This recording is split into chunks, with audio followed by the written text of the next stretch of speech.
வணக்கம் யாழினி. வணக்கம் மேம். என்ன பாட்டு பாட போகிறீங்க? பாடறியேன் படிப்பறியேன் பாட்டு பாட போகிறேன். இந்த பாட்டு யார் பாடியிருக்காங்க தெரியுமா? தெரியும் மேம். யார்? Chitramma. Yes. So all the best. நல்லா பாருங்க. Thank you ma'am.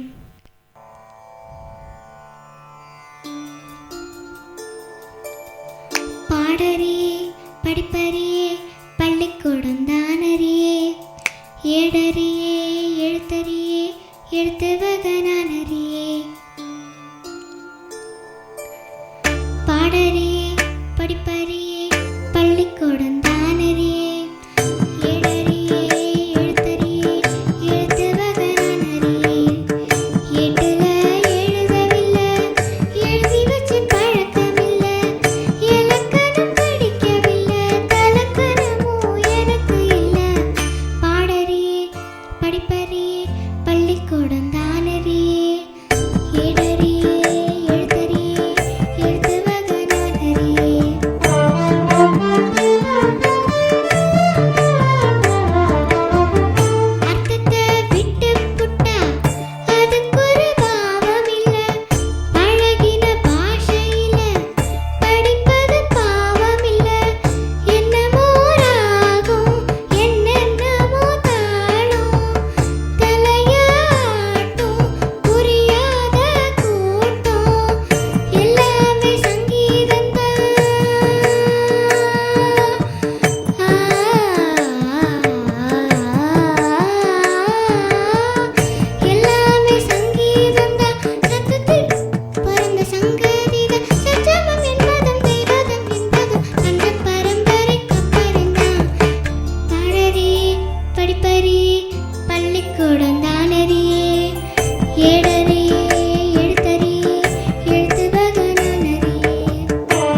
யாழினி, இந்த மாதிரி ஒரு விஷப்பரிச்சான ஒரு பாட்டு வந்து செமிஃபைனல்ஸில் வந்து எடுக்கலாமா?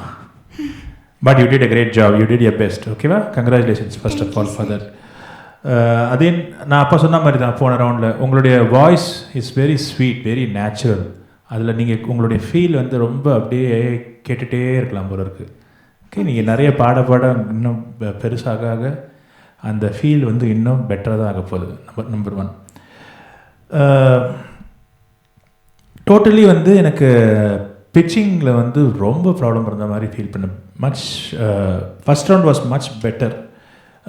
இந்த ரவுண்டில் வந்து த்ரூ அவுட் அந்த ஸ்ருதி சேராமலே போகிற மாதிரியே எனக்கு ஒரு ஃபீல் இருந்தது. So you have to be bit more attentive. நீங்கள் ப்ராக்டிஸ் பண்ணும்போது ஒரு ஸ்ருதி தம்புராவை போட்டு இந்த பாட்டு என்ன ஸ்ருதியில் இருக்கோ அதை போட்டுட்டு நீங்கள் அதோட மட்டும் மெதுவாக பாடி ப்ராக்டிஸ் பண்ணணும் முதல்ல. Okay sir. தம்புரா போட்டு ட்ராக்கோட பாடுறது ஒரு பக்கம் இருக்கட்டும், but before that you should practice with tambura. அது என்ன ஸ்ருதியில் இருக்கோ அது கேட்டுட்டு ஸ்ருதி சேர்த்துட்டு மெதுவாக ஒரு லைனாக பாடணும். அதே மாதிரி ஒரு ஸ்வரம் பாடும்போதும் needs to be very clear. டக்குன்னு அடிக்கணும் நெத்தியில். நம்பர் 1. ஃபஸ்ட்டு ஆரம்பம் பாடுங்க. இந்த ஃபர்ஸ்ட் பல்லவி. பாடறியே படிப்பறியே. பாடறி ஏன், படிப்பறி ஏன். பாடறி ஏ இல்லை, பாடறி ஏன். பாட தெரியாது, படிக்க தெரியாது அப்படிங்கிற அர்த்தம் தான் பாடறி ஏன், படிப்பறி ஏன். ஓகேவா? இன்னொரு நோட் வந்து என்னமோ ராகம். அந்த லைன் பாடுங்க. என்னமோ ராகம் என்னென்னமோ தாளம். அவ்வளோ விஷயம் இருக்காங்க. ஓகேவா? பட் அகெயின் உங்களுடைய ஏஜுக்கு இந்த பாட்டு எடுத்து அட்டென்ட் பண்ணதும் not an easy job, and you did a good job in it. Okay, all the very best, Yazhini. Yazhini, உங்களுக்கு சொன்ன மாதிரி ரொம்ப நல்ல வாய்ஸ் இருக்குது. ஸோ நீங்கள் முறைப்படி சங்கீதம் கற்றுக்குறீங்களா? ஓகே. ஸோ இது வந்து ஒரு ரொம்ப கர்நாடிக் மியூசிக் பேஸ்ட் பாட்டு இது இல்லையா? ஒரு melody and Carnatic music mix பண்ணுற மாதிரி ஒரு பாட்டு. என்னோடய வியூ வந்து மெலடி பார்ட்லாம் நீங்கள் ஆக்சுவலாக ரொம்ப நல்லா இருந்தது கேட்குறதுக்கு. அந்த கர்நாடிக் மியூசிக் பார்ட்ஸ் நிறையா ஒர்க் இருக்குது, நிறையா ப்ராக்டிஸ் பண்ணணும். அது one is your age, the other is also அதில் வந்து தாளம், ஸ்ருதி, அந்த ஆஸ்பெக்ட்ஸ்லாம் ஒன்றும் நிறையா இருக்குது வேலை அதில். So I felt the Carnatic போர்ஷனோட சைட் ஆஃப் த சாங் நீங்கள் you tend give maximum justice to that. But the other one I really liked. Keep practicing. I think you have a very good future in music, so you should keep practicing. Okay, ma'am. All the best. Okay, thank you very much, Yalini. All the best to you. Thank you, sir.